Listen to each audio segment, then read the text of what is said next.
าศักดิ์สิทธิ์ส่วนล่องน้ำที่สองนั่นก็คืออินทรีทอง อินท ก็ รีทอง อินทรีทองอยู่บ้านท่าบกเนาะ ครับเรือดีจากบ้านท่าบกถ้าบ้านผมอินทรีทองต้องยางตาล แน่ อินทรีทองนครสวรรค์วัดยางตาลกรกพระ อันนั้นไม่ใช่นั้นเทพทองอันนั้นเทพพินนท์แหมเมื่อกี้ชนะเทพอัมพลินนนท์นะแหม ฟุก ออกมาแล้ว คู่นี้ตามตารางการแข่งขันบอกว่า มันพยาค่ะฮ่าฮ่าฮ่ามันพยาค่ะอินทรีทองกระพือปีกเปิดใบพาย ออกมาก่อนแล้วอยู่ร่องน้ำดี อยู่ร่องน้ำสองฝั่งนู้นเจอกับนาวาศักดิ์สิทธิ์หนึ่งนาวาศักดิ์สิทธิ์หนึ่งเริ่มเปิดใบพายสู้แล้วเว้ย ว่าแล้วก้มหน้าก้มตาแต่ว่าใบผายนั้นไม่ได้ก้มครับใบผายยังพยายามเปิดด้วยกันทั้งคู่พอสู้กันมาครับระยะต้นๆดูสิว่าเรือดีอินสีทองเรือดีอินสีทองเรือดีจากบ้านท่าบกเมืองท่าพระบาทท่าแขวงบริคำใสมาเจอใครไม่เจอทีมงานนาวาศักดิ์สิทธิ์เรือ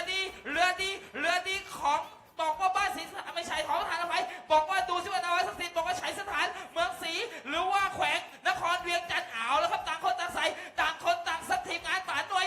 บอกว่าชำนาญศิลป์ดูสิว่าวันนี้จะจัดให้แต่ป่าหน่วยจะจัดให้ได้หรือไม่ได้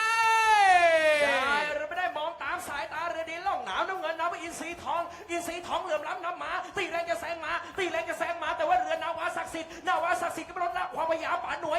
ยจำหน่วยใช้ช่วยหรือไม่แต่ว่าเรือดีตีแรงจะแซงมานั่นคืออินทรีทองนาวาศักดิ์สิทธิ์ก็ได้ขยี้มีดขึ้นมาจะตามทันไม่ทัน ระยะผ่านมาครึ่งสนามเอาเลยพอจะมองเห็นกันแล้วแต่ว่ายังชะล่าใจไม่ได้ประมาณ360 เมตรสุดท้ายดูตัวในน้ำเรือดีอินทรีทองกดไปพายเพราะล่องน้ำดีกว่าทำท่าได้เปรียบแต่นาวาศักดิ์สิทธิ์จะไม่ลดละความลับไล่เบียดไล่เสียดไล่แซงเริ่มจะแซงแล้วเว้ย ว่าแล้วเรือดีหนาวาศักดิ์สิทธิ์เริ่มจะเกาะติดคิดตังครับบอกว่าศักดิ์สิทธิ์นาวาศักดิ์สิทธิ์เอาแล้วครับต่างคนต่างพายล่องน้ำที่หนึ่งฝั่งนี้นาวาศักดิ์สิทธิ์ส่วนฝั่งถนนไม่ใช่ใครที่ไหนเรือที่อินทรีทองทำท่าจะตกทินนังลำบากไล่ตามขึ้